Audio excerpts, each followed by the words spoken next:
Disaster relief after this past summer's flooding. The deadline to file is today.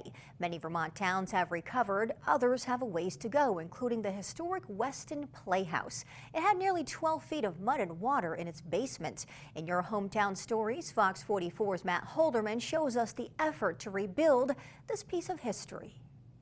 In this edition of Your Hometown Stories, I'm in the basement of the Weston Playhouse, the building that's been at the heart of this Windsor County community for more than a century. But like so many other places statewide, it was destroyed by this July's flooding. If you look around the basement, much of that damage can still be seen today. Pipework hanging from the ceiling, cracks in the foundation, and electrical components spray painted pink by firefighters to signify they are no longer usable. And if you come up the staircase, you can actually see here they marked how high the water came up during Irene in 2011.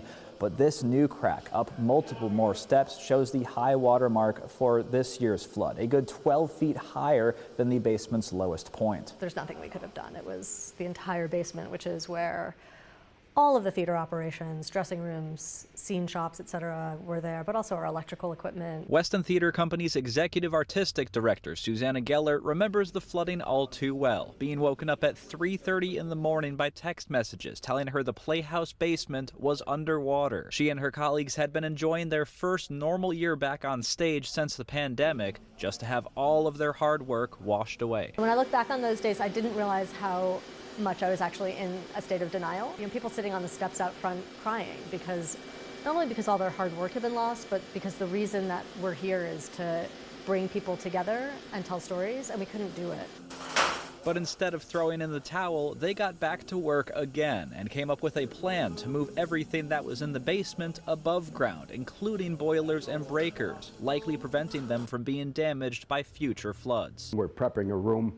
All the mechanicals that get damaged, huge money damage, are moving them up here on the first floor now. With that work underway, the Playhouse will live to see another day, even though it comes at a cost. Construction will take at least another full year, meaning the 2024 play season will be another abnormal one for the Weston Theater Company. That being said, everyone is in agreement that it's worth the wait to keep this historic playhouse as the town's centerpiece. It's sort of a hub of the town when we're not here doing theater. This is where our town meeting is. This is a special place, and magic happens here. It's going to be a while before anything gets back to where they can have a play in here again.